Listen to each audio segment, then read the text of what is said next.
There's a story inside of a story from many years ago, but one nonetheless that should never be forgotten, of a special person that was only 12 years old. Her death was horrific and vicious, but it would also become somewhat of a sacrifice so others could be saved, making her a hero. This is the murder of Kimberly Leach. The badly decomposed body of 12-year-old Kimberly Leach of Lake City, Florida was found under a piece of tin in an old hog shed. We have also learned that the girl's body was partially clothed. The rest of her clothing was found nearby. On February 9th, 1978, the first part of the story would unfold. It was a cold and rainy day. 12-year-old Kimberly would essentially have a normal day, taking the bus to school, which was Lake City Junior High. That morning, things were somewhat different at the home. Everyone would get up. Kimberly's father would go to work, but Kimberly's mother, who was a hairdresser, would stay home that day. Kim that day wore suspenders with a football jersey with her name on the back of it. Kimberly's cheerful and her normal self. She has no idea that she's about to be kidnapped by the world's most vicious and notorious serial killer in history to this day. On that day in 1978, Ted Bundy would just randomly drive up to Kimberly's school looking for an opportunity. Ted was on the run in Florida. The FBI was looking for him, plastering his face and name on newspapers and nightly TV news stations. Days before Ted would find Kimberly, he had broken into sorority houses, murdering young girls right in their bed. At Florida State College, it made national news, and when it happened, feds were already thinking it could be Ted. At this point in Ted's story, it's the end of his freedom. He's out of his mind. We still don't have a clear picture of Ted in these last days, with minute by minute. We do know that Ted tried taking a young girl just the day before taking Kimberly. He tried taking a girl in a Kmart parking lot in Florida. Luckily, the girl's brother would walk up on Ted, talking to her, trying to lure her in a van that Ted had stolen from Florida State College. Ted had no plan. He knew that every agency was looking for him. He was simply just driving around, stealing what he needed, but still looking for opportunities that presented themselves. His addiction that he said he couldn't control was still there, wanting to be fed. Also, the day before Ted took Kim, he bought with a stolen credit card a very large hunting knife, which was rare for Ted to have on him, a real weapon. There's really no other moments in Ted's history with murdering women where he used a knife or a gun, so this was rare, but the knife would come up again, sadly. We know that Ted drove up to the school that day, parking across the street on the side of the road, almost like he was trying to be stopped. He just didn't care.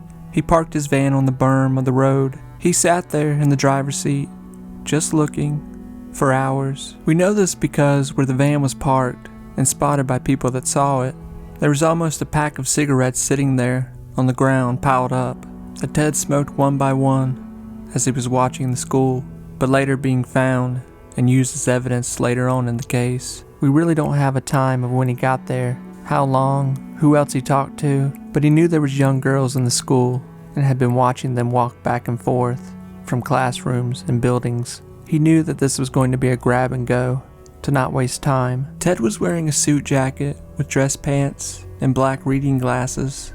He even grew a mustache, looking well put together as usual. He combed his hair, simply just looking like a parent, someone with responsibilities. He didn't look crazy. He didn't look out of place. You could even say he almost looked like a teacher. The exact time Kimberly was taken isn't known, but we do know it was before 10 a.m. Kimberly was in the gym, apart from her school building. While she was in her gym class, she remembered that she left her purse in her classroom, so she told her friend that she needed to go back and get her purse from where she just was in her classroom. From door to door, from the gym to the back door of the school, it was less than 300 feet. It's believed that Ted saw Kimberly at this moment. He got out of his van, walked over to the door where Kimberly had just went into the school, and waited for her, just hoping she would come back out. And she did. Kimberly comes out of the door, and Ted approached her. It's not exactly known how Ted lured her to the van, but it had to be peacefully, because no one heard screaming, and she was seen walking with a man to a white van that fit Ted's description. It's believed that Ted told Kimberly that he was a friend of the family and that she needed to come with him immediately. Years before Ted confessed to murders, he would talk about serial killers and murders to investigators and his own crimes that he hadn't confessed to, but he would talk about it in the third person. Ted had made a remark about Kimberly, saying that the killer more than likely found her and told her that something was going on with her family and that she needed to come with him. So this is believed to be Ted admitting to what he told Kimberly.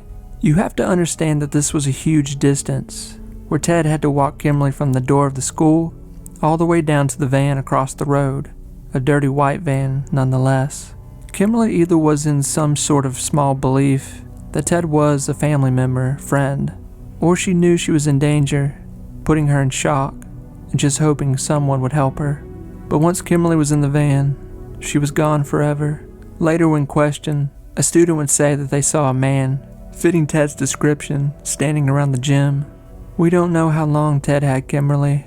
Did he kill her just in an hour or so, or did he keep her for a day or so? 2 months later, Kimberly would be found. She's found less than an hour away from her school. She was found in an abandoned, filthy hog shed. When they walk in and look at her body, it's believed that Ted had taken her life right in the hog shed because of how she looked. Her body had decomposed dramatically. Bugs and small animals had already found their way to it, but she still had her shirt on. Her right arm was under her head, and her left was jammed under her body. Her legs were spread, no pants, and it looked like she had been killed while being assaulted. They could see where her neck was. There was still a huge amount of blood that had dried up, but visible. And what it looked like, Ted had used the giant knife on her throat while assaulting her. This would be the same knife he had bought the day before taking her. Kim's death was more than just a nightmare. It really has no words for the terror she went through. Days later, Ted is arrested. He had ditched the van at this point because he knew police were looking for it. Coincidentally, Ted had stolen an orange Volkswagen. He runs from the police and is pistol whipped. Inside the Volkswagen, on the passenger seat, on top of a half-eaten sandwich, they find the black glasses, the ones that a witness said a man was wearing when he took Kimberly. These glasses would be used in court in Kimberly's case. Ted's taken to the courthouse. His face is swollen, and he won't tell them who he is, but the police are pretty sure they know who he is. Ted was 31 years old right here. 31 when he killed Kimberly, his last victim. When Ted finally gets to the trial of Kimberly, after many delays, it would start on January 7th, 1980. This would be Ted's second trial. His past one, he was found guilty for the sorority murders that he had committed days earlier. Ted, once again, in the Kimberly Leach trial, tries to plead he's innocent. Just a mistake of identity. Wrong guy with bad police work. That's been done in this case. But at this point, Ted was in complete denial. Everyone knew him. He was quite famous at this point, and detectives were still questioning Ted and other murders in different states, and also Ted almost having a trial for the case of Karen Campbell that he took and killed, but it never happened. In the middle of the trial, Ted would ask his girlfriend, Carol Ann Boone, to marry him. Ted not helping his situation, looking like a sane person. The court's mad, the judge is mad, and it's not a good look for Ted. He's not taking this serious.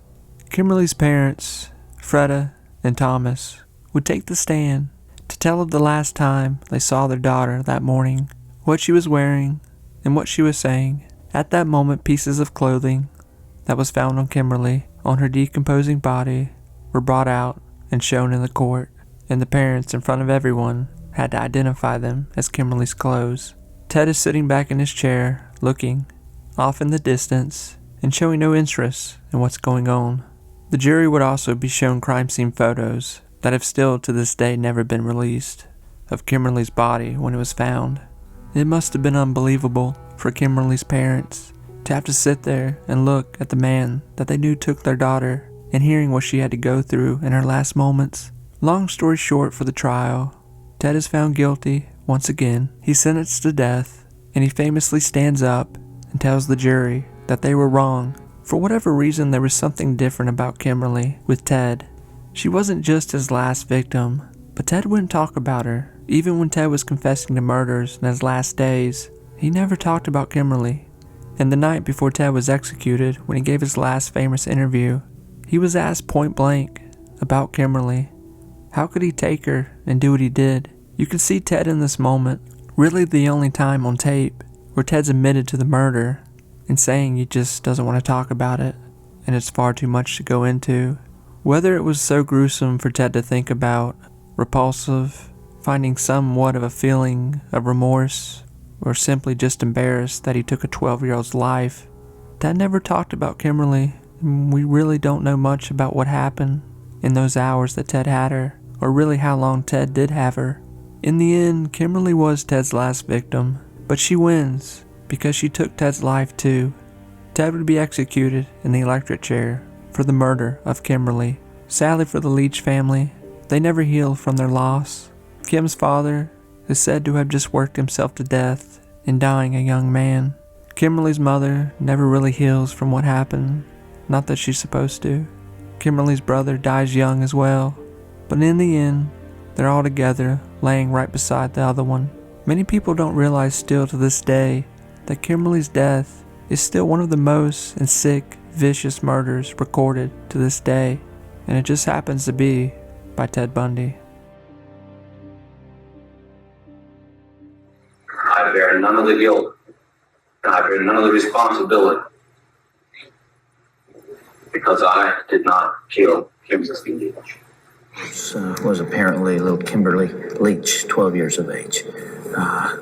I think the public outcry is greater there because an innocent child was taken from a playground. What did you feel after that? Were there the normal emotions 3 days later? Where were you, Ted? I can't really talk about that right now. That's too painful. I would like to. I'd like to be able to convey to you what that experience is like, but I can't. I won't be able to talk about that. Okay.